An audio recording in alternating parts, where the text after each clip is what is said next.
नमस्कार दोस्तों, यूपीएससी हिंदी के चैनल में मैं शुभम मिश्रा आप सभी का स्वागत करता हूं। तो दोस्तों, जैसा कि सामान्य विज्ञान में हम लोग अपनी एक लेक्चर सीरीज़ लेकर के आए हैं, जिसमें कोशिश ये किया जा रहा है कि जितना भी साइंस का पोर्शन है, चाहे फिर वो बायोलॉजी से रिलेटेड हो या लाइफ साइंसेज जिसे कहते हैं, या फिर फिजिक्स या भौतिक विज्ञान या रसायन विज्ञान से संबंधित हो, या कुछ ऐसी चीज़ें जो प्रौद्योगिकी से संबंधित होती हैं, कुछ मात्रा में उसे भी पढ़ लिया जाए। और इस सीरीज़ के माध्यम से कम विज्ञान के जो प्रश्न आते हैं उन्हें आप कम से कम टच करने की हिम्मत बना पाएँ। ठीक है, मैं ये नहीं कहता कि सारे प्रश्न इस लेक्चर सीरीज से सॉल्व हो जाएंगे, लेकिन आपकी बेसिक नॉलेज तो एटलीस्ट क्लियर हो जाएगी। और मैं ये भी आशा करूंगा कि 60% क्वेश्चंस आप बड़े आराम से सॉल्व कर लेंगे, अगर वो यूपीएससी स्तर के नहीं है। ठीक है, बाकी छोटे एग्जाम के तो 100% क्वेश्चन इससे सॉल्व हो जाएंगे, अगर बहुत ज़्यादा फैक्ट नहीं पूछा हुआ है। ठीक है, लाइक अब ब्लड का पीएच कितना होता है, 7.4 के आसपास, तो अगर इस तरह के बिल्कुल फैक्ट नहीं पूछा है तो आप कर ले जाएंगे। ठीक है, और एक कंसेप्ट आपके डेवलप करने की कोशिश की जा रही है कि अगर आपने कभी नहीं पढ़ रखा है विज्ञान, या अगर साइंस पढ़ा भी है तो उसे इग्नोर कर रहा है, क्योंकि साइंस बैकग्राउंड वाले बेसिकली साइंस को इग्नोर करके चलते हैं क्योंकि उन्हें आ रहा है, ऐसा वो समझते हैं। बट जो परसेंटेज है वो मैंने शुरू के पहले लेक्चर में बताया था कि 50% ऑफ द कवरेज जो होता है वो लाइफ साइंसेज से होता है, और 50% में 25 जो है वो आपका फिजिक्स केमिस्ट्री से होता है। ठीक है, उसके अलावा बहुत कुछ आता है, जैसे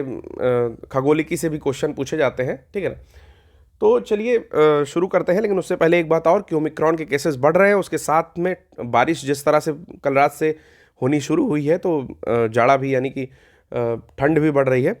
तो अपना ख्याल रखिए, और लेक्चर सीरीज़ को जो है कंप्लीट करने के लिए आपका स्वस्थ रहना भी ज़रूरी है। उसके साथ ही जितने भी गौरव सर के जैसे मेंस की आंसर राइटिंग आती है उसमें ज़्यादा से ज़्यादा पार्टिसिपेट करिए, क्योंकि इस समय जिस तरह से तैयारी करनी चाहिए उस तरह से आप लोग तैयारी नहीं कर पा रहे हैं। थोड़ा भय का माहौल है बाहर, मैं समझता हूँ, लेकिन फिर भी अपने फ्रेंड्स को कुछ दिन कट करिए, मतलब 1 महीने के आसपास में अपनी पढ़ाई पे फोकस कर सकते हैं आप।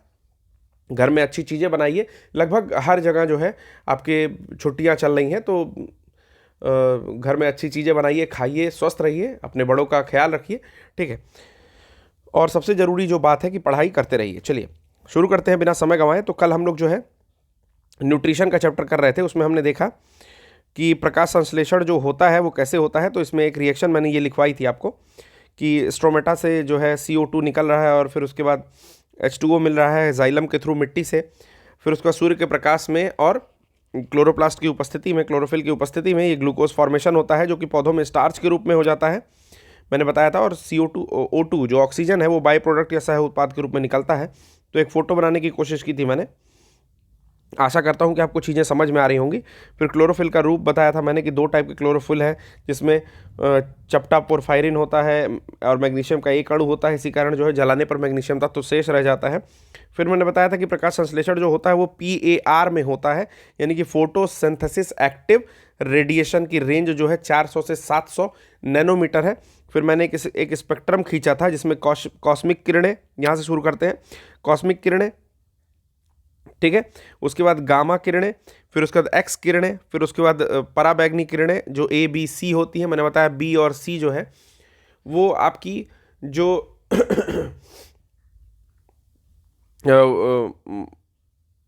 वो है, क्या बोलते हैं कि O3 ओजोन लेयर है, वहाँ से टकरा करके वापस लौट जाती हैं। और फिर उसके बाद आता है दृश्य प्रकाश रेंज, जिसको विबग्योर के माध्यम से हमने बांटा था। हिंदी में मैंने बताया बैनी आह पीनाला होता है। ठीक है ना, बैनी आह पी नाला।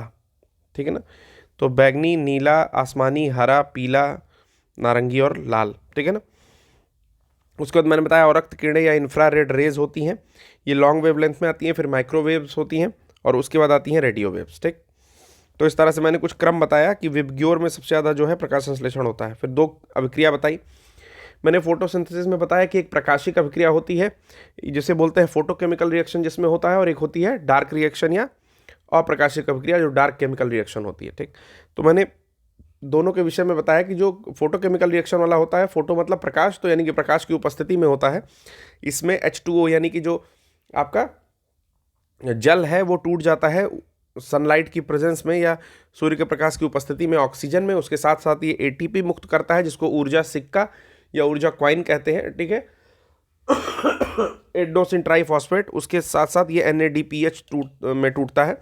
मैंने ये बताया था कि NADPH के बारे में बहुत ज़्यादा मत जानिए, बस ये जानिए कि प्रकाशिक अभिक्रिया में NADPH टूटता है और एक NADPH 3 ATP के बराबर होता है। मैंने कल ये बताया। इसके साथ साथ ये भी बताया कि चूंकि ये दिन में होती है तो एक तरह की तीव्र अभिक्रिया है, ये ऑक्सीडेशन होता है, इसमें ऑक्सीकरण की अभिक्रिया है, ठीक है। ये अभिक्रिया जो संपन्न होती है वो हरित लवक के ग्रेनम में संपन्न होती है। जबकि अप्रकाशिक या डार्क केमिकल रिएक्शन के बारे में मैंने बताया कि इसमें जो कार्बन डाइऑक्साइड है वो ग्लूकोज फॉर्मेशन करेगा। ये अभिक्रिया रात में हो सकती है, होती है, यानी कि डार्क कंडीशन में भी हो सकती है। चूंकि डार्क में होती है इसलिए धीमी प्रक्रिया है। ये स्ट्रोमा में संपन्न होती है, जो आपका क्लोरोप्लास्ट है उसके अंदर स्ट्रोमा होता है, ठीक है, उसमें संपन्न होती है और ये रिडक्शन टाइप की रिएक्शन है, ठीक है। उसके बाद मैंने बताया कि चूंकि ऑक्सीडेशन और रिडक्शन दिन और रात मिलाकर दोनों टाइम में हो रहा है तो इसको रेडॉक्स रिएक्शन कह सकते हैं। ये 24 घंटे की प्रोसेस है। फिर मैंने बताया कि NADPH, वही जो मैं बता रहा था, NADPH में 3 ATP अणु मुक्त होते हैं और एक ATP अणु की वैल्यू जो होती है वो 7.3 किलो कैलोरी होती है, यानी कि ये 7.3 किलो कैलोरी ऊर्जा मुक्त करता है, ठीक है। और ATP को मैंने बताया कि ऊर्जा सिक्का कहा जाता है, ठीक है, या एनर्जी कॉइन कहा जाता है। फिर मैंने बताया कि जो प्रकाशिक अभिक्रिया है वो रॉबर्ट हिल महोदय ने खोजा था, तो उन्हीं के नाम के बाद इसको हिल अभिक्रिया नाम दे दिया गया। और जो दूसरी रिएक्शन है उसको ब्लैकमैन महोदय ने खोजा था, तो इस अभिक्रिया को उनके नाम पर ब्लैकमैन अभिक्रिया कह दिया गया, या डार्क रिएक्शन। चूंकि ब्लैक मतलब डार्क मतलब ब्लैक, ऐसा समझ लीजिए। तो डार्क रिएक्शन जो है वो ब्लैकमैन महोदय की खोज थी, ठीक। चलिए आगे देखते हैं जहाँ से हम लोग को आज पढ़ना है। तो मैं चीज़ों को अंडरलाइन करते जाऊँगा और कुछ कुछ एक्सप्लेन करते जाऊँगा, ठीक है। जैसे ग्राफ में कुछ हमारे मित्रों को परेशानी होगी तो मैं ग्राफ समझा दूंगा, क्योंकि ग्राफ मैंने खुद से बनाया है तो एक्सप्लेन करना मुझे ही पड़ेगा। आइए, मतलब कहने का मतलब ये कहीं से कॉपीड ग्राफ नहीं है, मैंने खुद से बनाया, ठीक। आइए सबसे पहले CO2 के बारे में जानते हैं। जो CO2 है वो किस तरह से फोटोसिंथेसिस को प्रभावित करता है। प्रकाश संश्लेषण जो हमारा हो रहा है उसको CO2 अर्थात कार्बन डाइऑक्साइड जो कि मौजूद है एटमॉस्फेयर में हमारे द्वारा छोड़ा हुआ या अन्य जानवरों के द्वारा छोड़ा हुआ CO2, वो किस तरीके से प्रभावित करता है प्रकाश संश्लेषण की गति को। तो सबसे पहले देखते हैं, एक अक्ष पर प्रकाश संश्लेषण को खींच लेते हैं, यानी कि ये एक्सिस है, ठीक है, इसे बोलते हैं वाई एक्सिस। जो हमारे विज्ञान के विद्यार्थी होंगे वो तो समझ रहे होंगे, परंतु बाकी जितने भी हमारे दोस्त हैं जो BA साइड से होंगे उनको थोड़ी सी प्रॉब्लम हो रही होगी, बट वो भी कहीं ना कहीं क्लास 8 में 9th में कहीं ना कहीं पढ़े होंगे, ठीक है ना। और इसको बोलते हैं एक्स एक्सिस, जो इस डायरेक्शन में खींची जाती है, ये, ठीक है। अब हम देखेंगे कि ये ग्राफ ये दिखाता है कि प्रकाश संश्लेषण और CO2 का परसेंटेज, ठीक है ना, कंसंट्रेशन, सांद्रता या मात्रा, ठीक। कह रहा है कि जब CO2 बढ़ता है, देखिए ध्यान से, जब CO2 बढ़ता है, इधर बढ़ रहा है, ठीक, तो प्रकाश संश्लेषण बढ़ता है। जी बिल्कुल बढ़ रहा है। यहाँ तक अगर आप ग्राफ को देखें तो CO2 को बढ़ने से प्रकाश संश्लेषण बढ़ रहा है, तो ग्राफ ऐसे बीच में चला जा रहा है, ठीक। फिर CO2 और बढ़ रहा है, प्रकाश संश्लेषण और बढ़ रहा है, फिर CO2 और बढ़ रहा है, प्रकाश संश्लेषण और बढ़ रहा है, फिर CO2 और बढ़ रहा है, प्रकाश संश्लेषण और बढ़ रहा है, ठीक। पर एक अवस्था यहाँ पर आती है, ये जो है एक अवस्था यहाँ पर आती है जहाँ के बाद आप कितना भी CO2 बढ़ाते चले जाएं, देखिए इस पूरी लाइन में CO2 बढ़ता चला जा रहा है, लेकिन प्रकाश संश्लेषण नहीं बढ़ रहा है, यानी कि ये लाइन ऊपर की ओर नहीं जा रही है। तो बस यही इस ग्राफ का मतलब है, यानी कि CO2 को बढ़ाने से, कार्बन डाइऑक्साइड को बढ़ाने से प्रकाश संश्लेषण की गति तेज होती है, सही बात है, लेकिन एक निश्चित CO2 कंसंट्रेशन के बाद, एक निश्चित मात्रा के बाद प्रकाश संश्लेषण की गति रुक जाती है, उससे ज़्यादा नहीं बढ़ पाती है, ठीक है। तो इसको मैं 4 लाइन में लिखने की बजाय ग्राफ के माध्यम से आपको समझाया हूं। आशा करता हूं कि ये चीज़ आपको समझ में आई होगी। दूसरी, टेम्परेचर, यानी कि तापमान का क्या प्रभाव पड़ता है। बाहर अगर ठंडा रहे तो क्या होगा, बाहर अगर गर्मी रहे तो क्या होगा, ठीक। चलिए समझते हैं। इधर है प्रकाश संश्लेषण, इस एक्सिस पर, वाई एक्सिस पर मैंने प्रकाश संश्लेषण दिखाया और एक्स एक्सिस पर मैं दिखा रहा हूं कि टेम्परेचर क्या है। यहां पर ताप लिखा हुआ है, इसी को बोलते हैं टेम्परेचर, ठीक। तो चलिए देखते हैं क्या हो रहा है कि ये कुल मिलाकर के 40 के आसपास, 40 के आसपास तक ये बढ़ता है। कैसे बढ़ता है? दोगुनी गति से, कि तापमान आपने बढ़ाया तो प्रकाश संश्लेषण जो है दोगुनी गति से बढ़ना शुरू हुआ, फिर आपने बढ़ाया तो और तेजी से हो रहा, फिर आपने बढ़ाया तो और तेजी से, आपने बढ़ाया और तेजी से, ठीक। लेकिन जब आप 40 डिग्री के आसपास यानी कि 35 डिग्री से 40 डिग्री के आसपास पहुंच जाते हैं, मतलब समझ लीजिए कि जो ह्यूमन के लिए एक अनकंफर्टेबल टेम्परेचर पे आप जब रीच कर रहे हो, 35 से 40 पे पहुंच रहे हो, तो आपका जो प्रकाश संश्लेषण की गति है वो बढ़ने की जगह धीरे धीरे घटने लगती है, ठीक है। क्योंकि पौधे भी क्या है, पौधे में भी जीवन होता है, तो भाई उन्हें भी तो अनकंफर्ट फील होगा, ठीक। तो इसीलिए जब आप 35 से 40 के बियॉन्ड जाते हो, 40 डिग्री के बाद जा रहे हो, तो प्रकाश संश्लेषण की गति बढ़ती नहीं जबकि घटने लगती है। लेकिन उसके पहले प्रकाश संश्लेषण तापमान के बढ़ने के दुगनी गति से बढ़ता है, ठीक। तो इसके माध्यम से मैंने ये समझाया। यहाँ पर मैंने प्रकाश संश्लेषण है, यहाँ पर मैंने ताप या टेम्परेचर दिखाया हुआ। मैं कह रहा हूँ कि दुगनी गति से बढ़ रहा है, लेकिन 40 डिग्री के आसपास जाने के बाद प्रकाश संश्लेषण घटने लग रहा है, ठीक है ना। चलिए अगला देखते हैं। अगला क्या है, ऑक्सीजन। ऑक्सीजन अगर बढ़ेगी या घटेगी तो क्या होगा, चलिए देखते हैं। फोटोसिंथेसिस मैंने इधर लिखा है, प्रकाश संश्लेषण को वाई एक्सिस पे इधर दिखाया और एक्स एक्सिस पे मैंने ऑक्सीजन को दिखाया, ठीक। इसी को कहते हैं वारबर्ग इफेक्ट, वारबर्ग प्रभाव या वारबर्ग इफेक्ट। तो कभी अगर पूछे कि वारबर्ग इफेक्ट क्या दिखाता है, तो प्रकाश संश्लेषण और ऑक्सीजन में एक रिश्ता दिखाता है। क्या दिखाता है, ये कुछ इनवर्सली प्रोपोर्शनल का कर्व होता है, ठीक से नहीं बना, इस तरह से कुछ बनता है। कहने का मतलब क्या है कि अगर ऑक्सीजन की मात्रा कम है तो प्रकाश संश्लेषण अधिक है, यहाँ पर कहीं है, ठीक। अगर ये 5 हो, ये 1 हो, लेकिन जब ये 5 हो रहा है तो ये कहाँ पर आ जा रहा है, 1 पर, ठीक। तो इनवर्स रिलेशन है, सॉरी, तो यानी कि इनवर्स रिलेशन है कि फोटोसिंथेसिस जो है 1/, ऑक्सीजन की होती है। यानी कि प्रकाश संश्लेषण अगर बढ़ेगा, ऑक्सीजन की मात्रा अगर कम होगी तो प्रकाश संश्लेषण बढ़ेगा, ठीक। इसको वारबर्ग इफेक्ट कहते हैं। इसमें कोई जो भी कंस्ट्रेंट है यानी कि कहीं रुकावट है उसके विषय में नहीं पता, बट ये इनवर्स रिलेशन रखता है जनरली।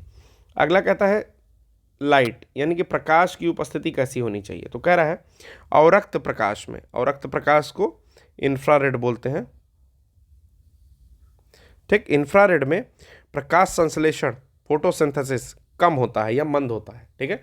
इंफ्रारेड में फोटोसिंथेसिस नहीं होता है, वो तो हमने देखा ही था, जो विजिबल रेंज हमने खींची थी 400 लेके 700 नैनोमीटर में, इसके बाद इंफ्रारेड ही आता है, तो हमने कहा था इसमें नहीं होगा, ये कम होता है, ठीक। तो ये तो हमें पता है। इसी को रेड ड्रॉप कहते हैं। तो रेड ड्रॉप क्या है, अवरक्त किरणों में प्रकाश संश्लेषण का ना होना रेड ड्रॉप कहलाता है, ठीक है। उसका कह रहा है कि वाइट में जो सफ़ेद प्रकाश है इसमें प्रोटीन संश्लेषण होता है, और जो लाल प्रकाश होता है, ठीक है, इसमें कार्बोहाइड्रेट संश्लेषण होता है।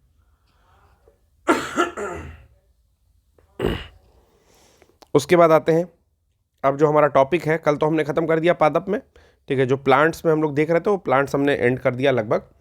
अब हम लोग स्टार्ट करते हैं आपका जंतुओं में पोषण।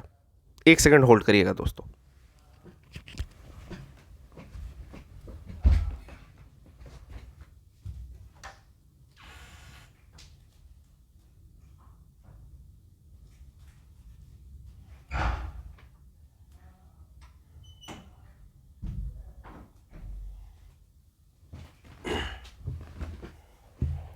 ठीक है फ्रेंड्स, तो हम लोग आगे बढ़ते हैं यहाँ से। जंतुओं में पोषण, ठीक है ना, न्यूट्रिशन इन एनिमल्स। तो हम लोगों ने कल पूरा प्लांट्स का देख लिया। आज हम लोगों ने जो फोटोसिंथेसिस में जो फैक्टर्स थे जो फोटोसिंथेसिस को प्रभावित करते थे, प्रकाश संश्लेषण को जो प्रभावित कर रहे हैं, उनको भी देख लिया। अब हम लोग देखने जा रहे हैं जंतुओं में पोषण। तो जंतुओं में भी वृद्धि होती है, ठीक है, जीवन पर्यंत नहीं होती है, परंतु ग्रोथ होती है। उसके साथ साथ डेवलपमेंट होता है, विकास भी होता है, उनके बौद्धिक विकास, मानसिक विकास जिसको कह रहे हैं, वो भी होता है। तो जंतुओं को मतलब इस तरह से 3 भागों में पोषण के आधार पर हम लोग बांट सकते हैं। पहला बोलेंगे पूर्ण भोजी, ठीक है, उसके बाद कहेंगे परजीवी, और तीसरा मृतोपजीवी, ठीक है। ये 3 टाइप है जो कि उनके वृद्धि, विकास, प्रतिरक्षा और जैविक क्रियाओं हेतु जो ऊर्जा की सहायता मतलब ज़रूरत है, उनको जिस तरीके से न्यूट्रिएंट्स दिए जाते हैं उसके आधार पर इधर बांटा गया है। समझिए पूर्ण भोजी क्या है। पूर्ण भोजी या होलियोजोइक, होलोजोइक, ठीक है ना। परजीवी, पैरासिटिक, मृतोपजीवी,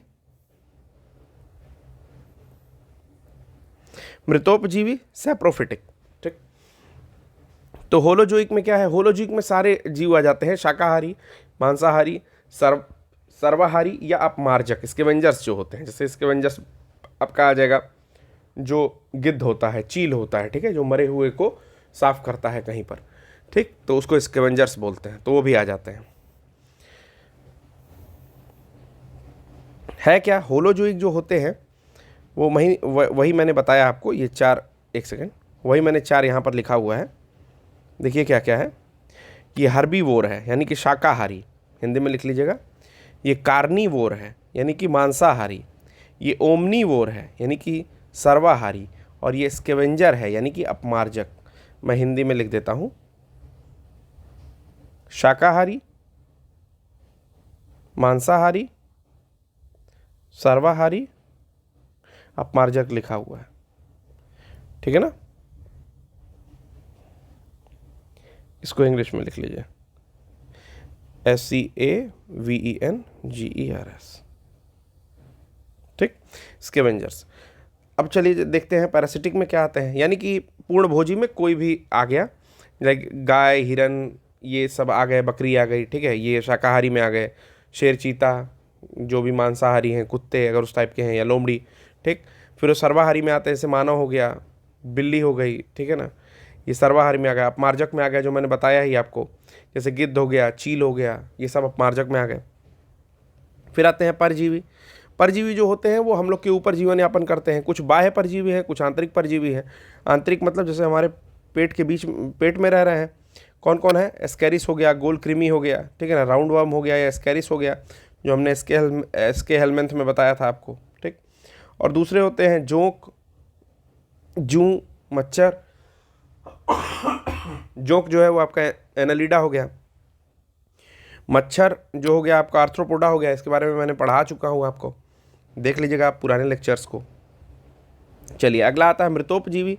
मृतोपजीवी मतलब सैप्रोफिटिक, जो सड़े गले अकार्बनिक पदार्थों को अपना खा पी कर अपना जीवन यापन कर रहे हैं, जैसे कोई भी बैक्टीरिया हो गया, ठीक है ना। अब आता है न्यूट्रिएंट्स। तो न्यूट्रिएंट्स जो है वो जो भी जंतु हैं उनके लिए 4 प्रकार के होने चाहिए। इसे बहुत ध्यान से पढ़ेंगे, इससे रिलेटेड क्वेश्चंस पूछता है, और जिन्होंने एनसीईआरटी नहीं पढ़ रखी है वो लोग क्वेश्चंस को नहीं कर पाते हैं, ठीक। चलिए, तो आ रहा है पोषक पदार्थ, न्यूट्रिएंट्स। इसमें आते हैं ऊर्जा प्रदान करने वाले, यानी कि एनर्जी प्रोड्यूसिंग, ठीक। फिर आता है शरीर निर्माण करने वाले, जिसको बॉडी बिल्डिंग कहते हैं, ठीक है ना। फिर आता है उपापचय से संबंधित, मेटाबॉलिज्म। और चौथा आता है अनुवांशिक, यानी कि जेनेटिक्स या प्रतिरक्षा से संबंधित, ठीक। तो ये 4 पोषक पदार्थ की हम लोग को ज़रूरत होती है। इसको बिल्कुल रट मारिए। पहला है ऊर्जा प्रदान करने वाले, एनर्जी प्रोड्यूसिंग। दूसरा है शरीर निर्माण करने वाले, बॉडी बिल्डिंग। तीसरा है उपापचय से संबंधित, मेटाबॉलिज्म। और चौथा है आपका अनुवांशिक से संबंधित, यानी कि जेनेटिक्स से संबंधित। अब देखते हैं इसमें कौन कौन से आते हैं। पहला आता है फैट, यानी कि वसा। दूसरा आता है कार्ब, यानी कि कार्बोहाइड्रेट। जो जरूरी है उसके विषय में हम लोग विस्तार से पढ़ेंगे, जो नहीं जरूरी है वो हम लोग नहीं पढ़ेंगे, ठीक है।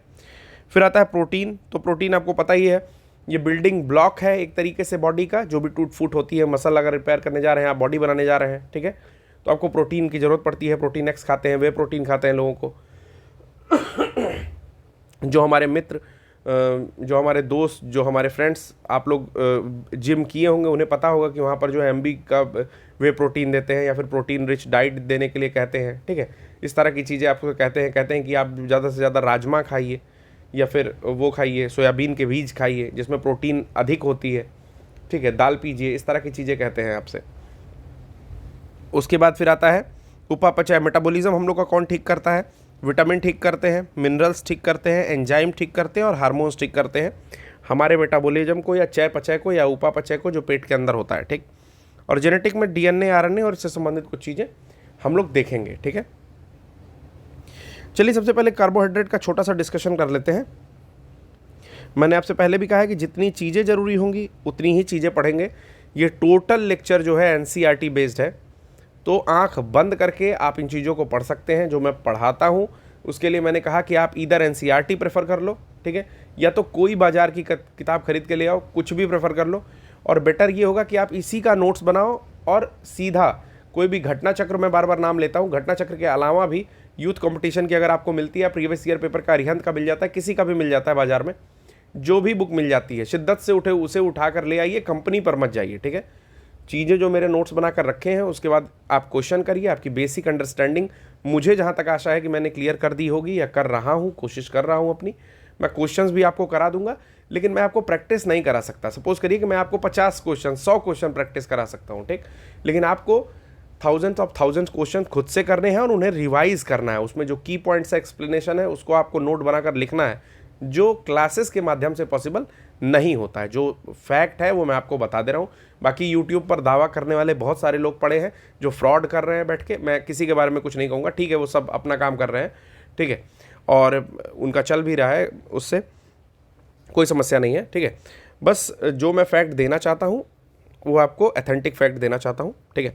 तो मैं बदले में आपसे सपोर्ट मांगता हूँ कि आप बदले में मुझे सपोर्ट करिए। तो चलिए शुरू करते हैं, कार्बोहाइड्रेट के विषय में पढ़ते हैं। कार्बोहाइड्रेट के 1 मोल को बर्न किया जाए तो 4.2 किलो कैलोरी ऊर्जा मुक्त होती है, ठीक है ना। किलो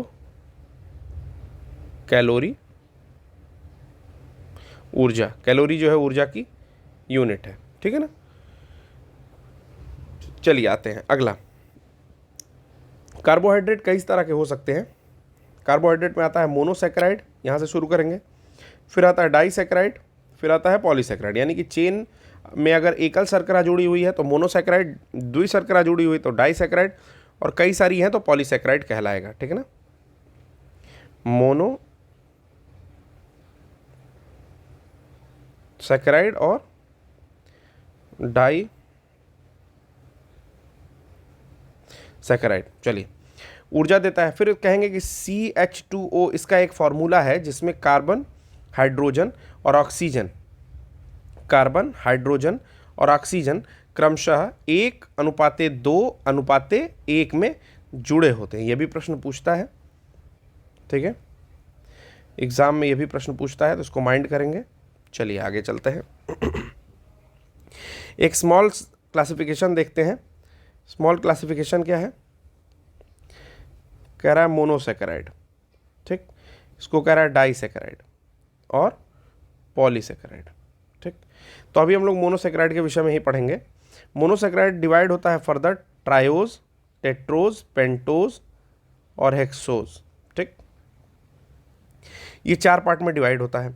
अब इसका एक एक एग्जाम्पल देख लेते हैं। जैसे जो ट्रायोज है, बस एग्जाम्पल मैं बता रहा हूँ आपको, उसका एग्जाम्पल है ग्लिसरल्डिहाइड। ट्रायोज का एग्जाम्पल क्या है? ग्लिसरल्डिहाइड। ट्रायोज में 3 कार्बन है, ठीक है ना, इसका एग्जाम्पल है ग्लिसरल्डिहाइड। Excuse me. टेट्रोज जो है उसका एग्जाम्पल है इरिथ्रोज। इसमें टेट्रा, टेट्रा मतलब होता है 4, ठीक है ना, ट्राई, टेट्रा, पेंटा, हेक्सा, हेप्टा, ऑक्टा, ठीक है, नोना, नोडेक, डोडेक, ठीक। तो इस तरह से होता है। तो आगे आपका एरिथ्रोज, एरिथ्रोज में हो गया टेट्रोज है ये, यानी कि 4 कार्बन मिल के बनेंगे। फिर आता है पेंटोज, ठीक ना। पेंटोज जो है वो डीएनए आरएनए जो होते हैं पेंटोज होते हैं। ये पेंटोज शर्करा है, बार बार मैंने आपको बताया भी है, पेंटोज शर्करा, फिर से जान जाइए, डीएनए आरएनए जो है पेंटोज शर्करा पाई जाती है इसमें। और हेक्सोज में कौन आता है? ग्लूकोज, फ्रक्टोज और गैलेक्टोज, ग्लूकोज, फ्रक्टोज और गैलेक्टोज, ठीक। चलिए आगे देखते हैं, इसके विषय में थोड़ा और देखते हैं। ग्लूकोज के विषय में कुछ फैक्ट देखते हैं। पहला तो ये है कि ये जो ग्लूकोज है ये कैसी शर्करा होती है? हेक्सोज, हेक्सोज शर्करा है,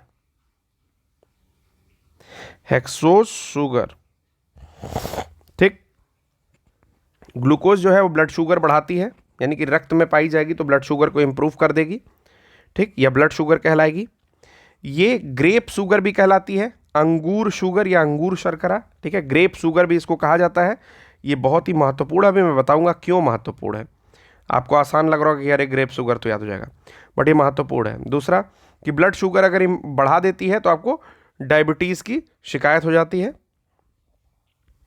ठीक है, डायबिटीज़ में क्या होता है कि इंसुलिन का जो स्रवण होता है, इंसुलिन जो है पहले तो जान जाइए, डहेलिया एक फ्लावर है, उसकी रूट से भी निकाला जाता है। लेकिन इंसुलिन जो बॉडी में निकल रहा है, ठीक है ना, वो पैंक्रियास से निकलता है, पैंक्रियास की बीटा सेल्स से निकलता है। इसके विषय में बताऊंगा। तो जो पैंक्रियास है,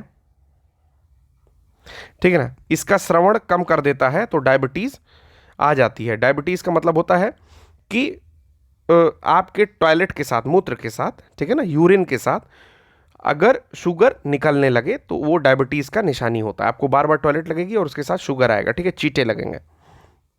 फिर ग्लूकोज जो है वो इंस्टेंट एनर्जी सोर्स है। ठीक, आपने ऐड देखा होगा, बचपन में आता था कि धूप जो है वो किसी बच्चे के सर में पाइप लगा के खींच लेती थी सारी एनर्जी, तो उसकी मम्मी तुरंत ग्लूकोज डी खोज के उसको घोल के दे देती थी। हमारी मम्मी नहीं दी, लेकिन इतना कभी मुझे दिक्कत भी नहीं हुई, तो भगवान की दया से, ठीक है। तो इंस्टेंट एनर्जी सोर्स है, त्वरित ऊर्जा सोर्स है। फिर अगला आता है इंसुलिन, ठीक है ना। इंसुलिन जो है पैंक्रियास से सीक्रेट होता है, ये मैं बता रहा था, ठीक है। इसकी मदद से जो है हम लोग ब्लड शुगर कंट्रोल कर सकते हैं।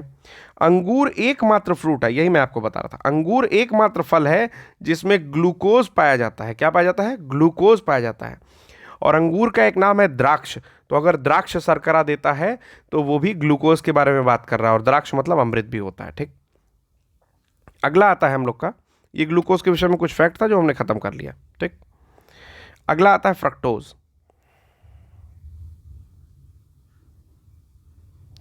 फ्रक्टोज, फ्रक्टोज क्या कहता है? फ्रक्टोज जो है फ्रूट शुगर कहलाती है, फल में पाई जाती है तो फ्रूट शुगर कहलाती है। ठीक, सबसे मीठा प्राकृतिक शुगर है। ये जो शुगर है वो नेचुरली सबसे मीठा है, स्वीटेस्ट शुगर। ठीक, सबसे मीठा शुगर है। फिर आता है नेक्स्ट, आर्टिफिशियल शुगर अगर सबसे मीठा लिया जाएगा तो वो सैकरिन होता है। यार ये नाम याद रख लीजिए, आर्टिफिशियल शुगर जो होता है उसका नाम है सैकरिन, और ये बहुत ज़्यादा मीठा होता है, लगभग जो आपके फ्रक्टोज है उससे 400 गुना मीठा होता है। ठीक है ना, 400 टाइम्स ऑफ फ्रक्टोज। ठीक, सैकरिन की बात कर रहा हूँ। इसके अलावा मोनेलिन और एस्पार्टेम भी जो है ये आपका आर्टिफिशियल स्वीटनर की तरह से यूज़ किए जाते हैं। आर्टिफिशियल स्वीटनर मतलब जो आप गोलियां खाते हैं शुगर फ्री की। ठीक, तो एस्पार्टेम यूज़ किया जाता था पहले, अभी का मुझे नहीं पता। ठीक है, क्योंकि अभी मैं कल ही चेक कर रहा था एक शॉप पे, तो उसमें एस्पार्टेम नहीं लिखा था, बट मैंने पहले देख रखा है उसमें एस्पार्टेम लिखता है। ठीक है, आइए देखते हैं अब डाइसैकेराइड के बारे में। डाइसैकेराइड, ये सारे पार्ट थे मोनोसैकेराइड के, जो मैंने ग्लूकोज फ्रक्टोज बताया, ये आपका मोनोसैकेराइड्स के पार्ट हैं। ठीक, आइए अब डाइसैकेराइड्स के बारे में देखते हैं। डाइसैकेराइड्स में 3 पार्ट होते हैं, एक होता है माल्टोज, माल्ट शुगर, एक होता है स्यूक्रोज, ठीक, और एक होता है लैक्टोज। लैक्टोज जैसा है मिल्क शुगर, ठीक है ना, और स्यूक्रोज मतलब जो शर्करा, गन्ने का जूस पाया जाता है, गन्ने से जो चीनी, हम लोग के घर में जो चीनी यूज होती है, यानी कि टेबल शुगर। ठीक, चलिए देखते हैं ये क्या चीज़ है। पहला तो होता है जो माल्टोज होता है, वो माल्ट से पाया जाता है, जैसे जौ, बार्ली, माल्ट शुगर बोला जाता है। अंकुरित बीजों में पाया जाएगा, जो स्प्राउट्स होते हैं, ठीक है ना, जैसे आपने चना रख दिया, ठीक है ना, चना रख दिया, अब ये जो इसमें ग्रीन कलर का ये निकलता है तो बोलते हैं स्प्राउट बन गया। इसको हम लोग क्या बोलते हैं, एक चीज़ और, कि चने, अंकुरित चना क्या बोलते हैं, हाँ लिखा तो है अंकुरित। तो अंकुरित बीजों में भी क्या पाया जाता है, माल्टोज। वो पता नहीं चलता है बट वो स्वीट होता है, ठीक है, तो माल्टोज पाया जाता है। माल्टोज का जो फॉर्मूला है, जो सबसे इंपॉर्टेंट चीज़ है वो क्या है, कि 2 ग्लूकोज के अणु मिलते हैं तो माल्टोज बनता है। इसको दिमाग के किसी हिस्से में फिट कर लीजिए, क्योंकि क्वेश्चन यही पूछता है कि माल्टोज में ग्लूकोज के कितने अणु होते हैं। ग्लूकोज ग्लूकोज होता है या ग्लूकोज गैलेक्टोज होता है, ग्लूकोज फ्रक्टोज होता है, होता क्या है? तो ये पढ़े नहीं होते, एनसीईआरटी के थ्रू गुजरे नहीं है, तो जानकारी रहती नहीं है। ठीक, और रटा रटाया ज्ञान तो हर जगह बट रहा है। तो ग्लूकोज और ग्लूकोज मिल करके जो है माल्टोज बनता है। फिर आता है सुक्रोज। सुक्रोज के विषय में मैंने बताया कि गन्ने का जूस जो है, केन शुगर, सुक्रोज में पाया जाता है। और गन्ने का जूस जो है वो नेशनल ड्रिंक है आपका पाकिस्तान का, तो समझ लीजिए, मतलब मैं बुराई नहीं कर रहा हूँ, बट ये जान जाइए ना कि गन्ने का जूस कहीं का राष्ट्रीय पेय हो सकता है। ठीक है, भारत का कम से कम गन्ने का जूस नहीं रहेगा, इतना तो मैं जानता हूँ। ठीक, तो गन्ने का जूस कहीं का राष्ट्रीय पेय है आपके प्यारे पाकिस्तान का। ठीक है, उनकी कंट्री है तो प्यारी है ना उनको। ठीक है, कोई बात नहीं। आइए अगला है, ये कैसे बनता है? तो जो सुक्रोज है वो आपका पहला ग्लूकोज और दूसरा फ्रक्टोज, इससे बनता है, जैसे शहद, ठीक है ना, या टेबल शुगर। इसमें ग्लूकोज और फ्रक्टोज दोनों होते हैं। ग्लूकोज क्यों होता है? क्योंकि इंस्टेंट एनर्जी दे रहा है, इसलिए ग्लूकोज है। और फ्रक्टोज क्यों होता है? क्योंकि ये फ्रूट्स से पाया जाता है, लाइक गन्ने से पाया जा रहा है, या शहद है तो फूलों के रस से मधुमक्खी में बना रही है। ठीक है, तो इस तरह से आप याद करेंगे कि ग्लूकोज और फ्रक्टोज दोनों पाया जा रहा है। तीसरा है लैक्टोज। लैक्टोज जो होता है उसको बोलते हैं मिल्क शुगर, माँ के दूध में भी पाया जाता है। ठीक, इसमें ग्लूकोज और गैलेक्टोज दोनों होता है, उसको मिल करके लैक्टोज बनता है। तो मैंने यहाँ एक बार और लिखा है, टेबल शुगर जो है वो आपका सुक्रोज कहलाता है। ठीक, फिर आते हैं पॉलीसैकेराइड पर। हमने डाइसैकेराइड तो पढ़ लिया, पॉलीसैकेराइड पर आते हैं। पॉलीसैकेराइड मतलब सबसे टफ सैकेराइड, जैसे स्टार्च हो गया। स्टार्च किस में होता है? प्लांट्स में, जो एनर्जी स्टोर करता है वो स्टार्च के फॉर्म में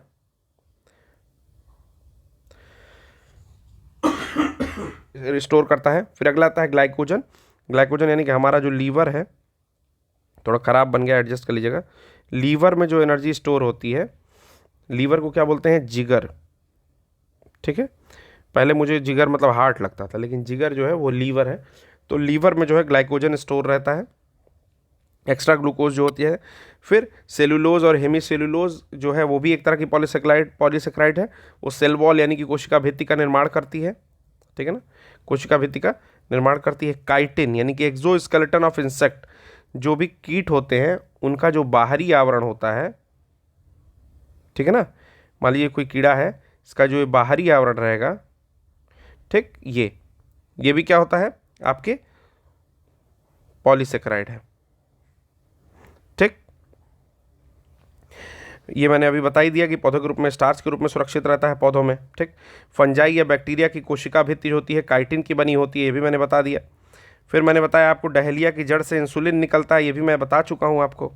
ये डहेलिया जो है नेशनल फ्लावर है मैक्सिको का। मैक्सिको आपको पता होगा, जो ये पोर्शन है आपका, ठीक है, ये आपका यूएसए है, इसके ऊपर कनाडा, ठीक, नॉर्थ अमेरिका में ये मैक्सिको। तो ये जो पोर्शन है यहाँ का, ये क्या है? नेशनल फ्लावर है। फिर आता है प्रोटीन। एक सेकेंड होल्ड करिए, मैं भूगोल नहीं पढ़ा सकता। ठीक, फिर आता है प्रोटीन। प्रोटीन में क्या है कि अमीनो एसिड जो होते हैं वो 20 अणुओं से मिलकर बने होते हैं। प्रोटीन के 20 मॉलिक्यूल्स जब मिलते हैं, ठीक है ना, अणु 20 अणु या 20 मॉलिक्यूल्स जब मिलते हैं तो आपका प्रोटीन बनता है। और प्रोटीन जो है बिल्डिंग ब्लॉक है, ठीक है, कहाँ का? बॉडी का। बॉडी के टूट फूट मरम्मत, मसल्स बनाने में प्रोटीन का ही प्रयोग किया, प्रोटीन ही यूज़ होता है। नेक्स्ट आता है हीमोग्लोबिन। हीमोग्लोबिन भी एक तरह का प्रोटीन है। प्रोटीन के बारे में हम लोग पढ़ना शुरू कर दिए हैं। तो प्रोटीन जो है हीमोग्लोबिन भी एक तरह का प्रोटीन है। इसमें पिगमेंट पाया जाता है और प्रोटीन पाया जाता है। ठीक है, प्रोटीन में ग्लोबिन प्रोटीन पाया जाता है और पिगमेंट में हीम पिगमेंट पाया जाता है, यानी कि हीम वर्णक पाया जाता है। ठीक है, जो कि आयरन से मिलता है, यही लाल रंग देता है। ठीक है ना, और पिगमेंट आपका हो गया हीम और प्रोटीन हो गई ग्लोबिन प्रोटीन पाया जाता है। हीमोग्लोबिन करता क्या है? ऑक्सीजन का परिवहन करता है, डिफरेंट अंगों को ऑक्सीजन कैरी करके पहुंचाता है और वहाँ से क्या लेकर के लौटता है, CO2 लेकर के लौटता है। मैंने एक चीज़ और बताई थी कि अगर आपसे पूछेगा कि मतलब निम्न में से किसके साथ हीमोग्लोबिन सबसे तेज अभिक्रिया करता है, ठीक ना, which of the following are the most reactive, ठीक ना, इन रिस्पॉन्स टू क्या बोलते हैं, हीमोग्लोबिन, ठीक। अगर ऐसा क्वेश्चन आपसे पूछेगा तो आप हमेशा, अगर उसमें कार्बन मोनोऑक्साइड ऑप्शन में दिया है तो हमेशा आप कार्बन मोनोऑक्साइड लगाएंगे, क्योंकि ऑक्सीजन और कार्बन डाइऑक्साइड की अपेक्षाकृत जो कार्बन मोनोऑक्साइड होता है उससे आपका जो हीमोग्लोबिन होता है वो बहुत तेजी से रिएक्ट करता है। नेक्स्ट आता है मायोग्लोबिन। मायोग्लोबिन के बारे में भी जान जाइए। मायोग्लोबिन जो है पेशियों में पाया जाता है। जो उड़ने वाले पक्षी होते हैं खासकर, ठीक है, उनकी पेशियों में आपको रेड कलर की पेशियां दिखाई देंगी, जो उनकी मसल्स होगी, ठीक है ना, वो रेड कलर की दिखाई देगी, तो उसमें मायोग्लोबिन पाया जाता है, ठीक। उसके अलावा कुछ और प्रोटीन की टाइप है जो शरीर में पाई जा रही है, जैसे थ्रोम्बिन, प्रोथ्रोम्बिन, फाइब्रिन और फाइब्रिनोजन। जो मैंने बताया था कि ब्लड क्लॉटिंग के समय एक फाइब्रिनोजन बनता है, एक जाली नुमा संरचना बनती है और रेड ब्लड कैप्सूल्स जो है उससे नहीं निकल पाती है, मैंने ऐसे बताया था, ठीक है। RBC जो है इससे नहीं हो करके निकल पाती, इसमें फंस जाती है, ठीक। तो ये जो है विटामिन के थ्रू, जो क्लोरोक्विनोन है उसके थ्रू जो है ये बनाती हैं और ये ब्लड क्लॉट करती हैं। देखिए लिखा हुआ है ब्लड क्लॉटिंग, तो ये भी एक प्रोटीन है, ये रक्त का थक्का जमाने वाले प्रोटीन है। उसके बाद आता है इम्यूनोग्लोबिन। नेक्स्ट है इम्यूनोग्लोबिन। क्या होता है, इम्यून सिस्टम वाली प्रोटीन है, ये एंटीबॉडी का निर्माण करती है, इसका नाम है इम्यूनोग्लोबिन, ठीक है ना। फिर आता है साइटोक्रोम। साइटोक्रोम क्या करता है, ADP मॉलिक्यूल यानी कि रिस्पायरेशन, जब श्वसन होता है, ठीक है ना, तो उसमें ये हेल्प करता है। बस इतना जान जाइए, ठीक, कि ADP मॉलिक्यूल को रिलीज करने में मदद करेगा, यानी कि श्वसन के समय में जो प्रोटीन आपकी हेल्प करती है होती है साइटोक्रोम। फिर बॉडी का 15% जो पार्ट है, हिस्सा है, वो प्रोटीन का बना है। हमारे शरीर का 15% हिस्सा जो है वो प्रोटीन का बना है। प्रोटीन पाया कहाँ कहाँ जाता है, तो आपका जनरल सी चीज़ है, दूध में, अंडा में, बादाम, दाल, सोयाबीन, पनीर, मांस, मछली इत्यादि में पाया जाता है। अब दूध में जो प्रोटीन पाई जा रही है उसका नाम है केसीन। दूध में जो प्रोटीन पाई जा रही है उसका नाम है केसीन। उसी तरह कॉटन में, ठीक है ना, जो पाई जाती है उसका नाम है गॉसिपिन। जो हमारा रुई होता है, ठीक है ना, उसमें गॉसिपिन पाई जाती है, ठीक है ना। और इस तरह के कॉटन को गॉसिमर कहते हैं, गॉसिमर, ठीक है। तो इसमें प्रोटीन, ये जो गॉसिपिन है इसमें प्रोटीन और पेस्टिसाइड दोनों मिला हुआ होता है। ये पेस्टिसाइड भी है, मतलब कीटनाशक, ओके। चलिए अगला देखते हैं, विटामिन। तो विटामिन हमें लगता है कि कुछ थोड़ा सा पढ़ लेते हैं, फिर नेक्स्ट कक्षा में, क्लास में देखेंगे। विटामिन्स क्या है, विटामिन्स का नाम जो है फंक महोदय ने दिया, ठीक है। फंक महोदय ने इनका नाम दिया और ल्यूनिन ने विटामिन को खोजा। ल्यूनिन ने विटामिन को खोजा, ठीक। विटामिन होता क्या है, ABCD के अनुसार इसको सजा दिया गया है। तो A vitamin A retinol, B thiamine, C ascorbic acid, D याद नहीं आ रहा है, E टोकोफेरॉल और K आपका क्लोरोक्विनोन, ठीक। तो ये आपके विटामिन्स हैं। D का क्या नाम होता है, कैल्सीफेरॉल होता है क्या, शायद, ठीक है, शायद होता है, कैल्सीफेरॉल ही होता है। चलिए, तो ये कुल विटामिन के आपके नाम हैं, जो विटामिन के विषय में हम लोग आगे बिल्कुल मतलब बारी बारी अच्छे से पढ़ेंगे। चलिए, ठीक, तो इसका नाम आप लोग चेक कर लीजिएगा। वैसे जहाँ तक मुझे याद आ रहा है इसका नाम कैल्सीफेरॉल ही होता है, फिलोक्विनोन, A रेटिनॉल। चलिए ठीक है। अब ये कहाँ कहाँ सहायता करती हैं, तो सहायता करती हैं मेटाबॉलिज्म में, यानी कि उपापचयी क्रियाओं में सहायता करती हैं। वृद्धि एवं विकास यानी कि ग्रोथ एंड डेवलपमेंट में सहायता करती हैं। अगर इनकी कमी से कोई रोग होता है तो उसको अपूर्णता रोग कहा जाता है।